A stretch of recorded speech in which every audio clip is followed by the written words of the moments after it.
বিশিষ্ট শিক্ষাবিদ বিচিত্ৰ কুমাৰ মেধিৰ বিয়োগ। সোমবাৰে পুৱতি নিশা মঙলদৈ কৰিমচকস্থিত নিজ বাসগৃহত আকস্মিকভাৱে ইহলীলা সম্বৰণ কৰে বিচিত্ৰ কুমাৰ মেধিয়ে।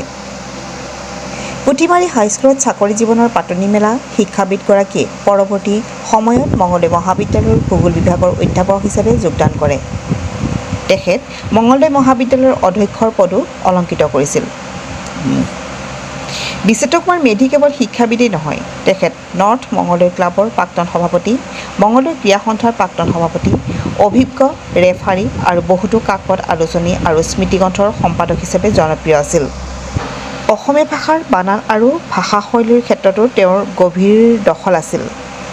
সামাজিক, শিক্ষা, ক্ৰীড়া আৰু সাংস্কৃতিক ক্ষেত্ৰখনত তেখেতৰ ভূমিকা আছিল গুৰুত্বপূৰ্ণ। মঙলদৈ তথা দৰঙৰ শিক্ষা আৰু বৌদ্ধিক ক্ষেত্ৰখনত এক অদ্বিতীয় দখল থকা শিক্ষাবিদ তথা এজন অভিভাৱক হেৰুৱাই শোকস্তব্ধ আজি দৰংবাসী। মৃত্যুৰ সময়ত তেখেতে পুত্ৰ, জী-জোঁৱাই, নাতি-নাতিনী সহ অগণন গুণবুদ্ধক সংসাৰত এৰি থৈ যায়। আজি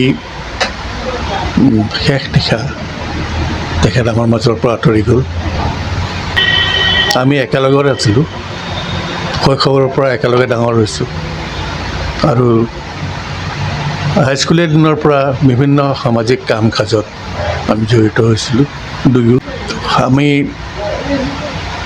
একাদশ শ্ৰেণীত পঢ়ি থাকোঁতে মঙলদৈৰ পৰা প্ৰকাশিত চতুৰ্থখন আলোচনী সুন্দৰম প্ৰকাশ কৰিছিলোঁ। সেইখন তেতিয়া বৰ অসমৰ এখন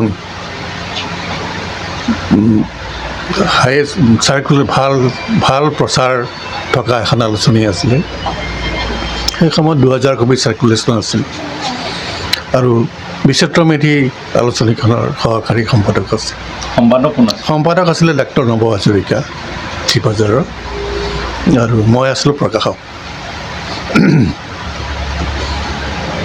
সেইখন 1967 চনৰ পৰা 1977 চনলৈকে চলিছিল। তাৰপিছত বিচিত্ৰ কুমাৰ মেধিৰেই এখন উপন্যাস তেতিয়া তাত প্ৰকাশ হৈ আছিল ধাৰাবাহিকভাৱে, আৰু সেই উপন্যাসখনৰ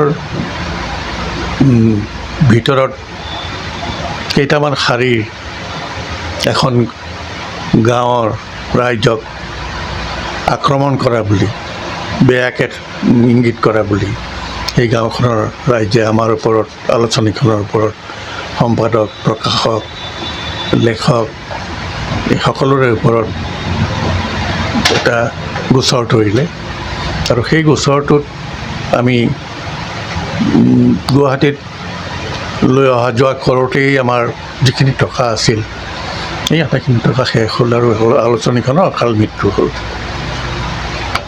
তাৰপিছত বিচিত্ৰ কুমাৰ মেধি, মই থাকিলোঁ মঙলদৈ কলেজত আৰু বিচিত্ৰ মেধি থাকিলে কটন কলেজত। কটন কলেজৰ পৰা গুৱাহাটী বিশ্ববিদ্যালয়, তাৰপিছৰ পৰা চাকৰি জীৱন আৰম্ভ, আৰু চাকৰি জীৱন আৰম্ভ হয় পুথিমাৰী হায়াৰ ছেকেণ্ডেৰী স্কুল।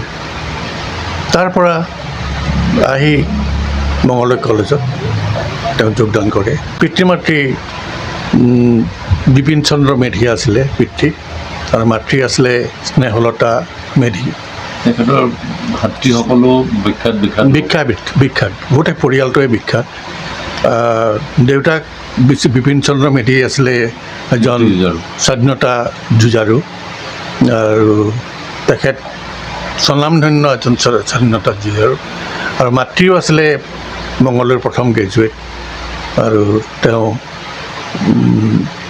যথেষ্টখিনি সামাজিকভাৱে প্ৰতিপত্তিশীল মহিলা আছিলে।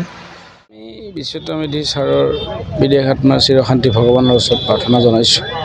ইতিমধ্যে শ্ৰদ্ধাঞ্জলি জ্ঞাপন কৰিছোঁ, আৰু এতিয়া আমি তেখেতৰ বাগিৰতে আছোঁ। তেখেতৰ নশ্বৰ দেহ শ্মশানলৈ লৈ যোৱা হ'ব। আৰু মঙলদৈ শৈক্ষিক জগতৰ এগৰাকী অভিভাৱক, ছাৰ শিক্ষাবিদেই নহয়, এগৰাকী ক্ৰীড়া সংগঠক, এগৰাকী ভাল ফুটবল ৰেফাৰী আছিল, আৰু তেখেত এখন অভিধানো আছিল আচলতে।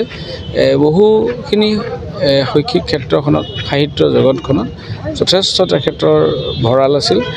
তেখেতৰ পৰা যথেষ্টখিনি কথা আমি শিকিবলৈ পাইছিলোঁ আৰু মই বহুত যথেষ্ট সান্নিধ্য লাভ কৰিছিলোঁ। বেয়া লাগিছে আকস্মিকভাৱে ছাৰে কালি ৰাতি তেখেতে আমাৰ মাজৰ পৰা গুচি গ'লগৈ অজান দেশলৈ। আৰু কি ক'ব, মৃত্যু চিৰন্তন সত্য। কিন্তু এনেকুৱা মানুহ আৰু অলপ থাকিব লাগে, আৰু থাকিলে আমাৰ সমাজৰ কাৰণে মানে বহুত প্ৰয়োজনীয়তা আছে।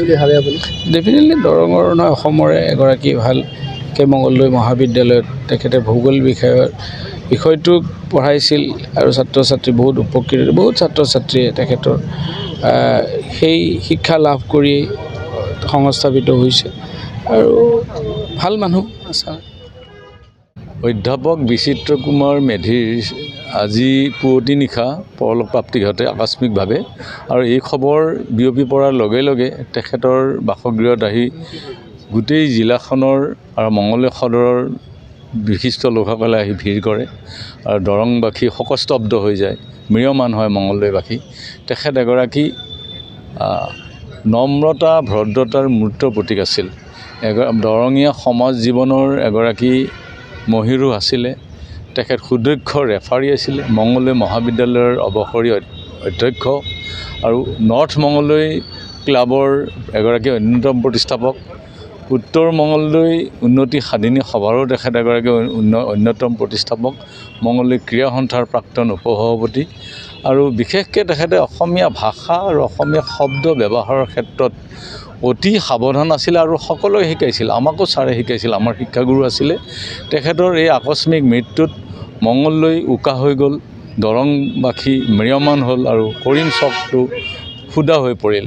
তেখেতৰ মৃত্যুৱে আমাৰ দৰঙৰ সমাজ জীৱনত যি অপূৰণীয় ক্ষতি আনিলে ই সহজে কোনেও পূৰণ কৰিব নোৱাৰে।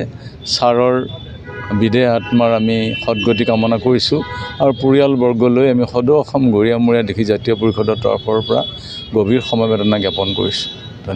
যিকোনো খবৰ আৰু বিজ্ঞাপনৰ বাবে যোগাযোগ কৰক 7896121996 লগতে 7002537271।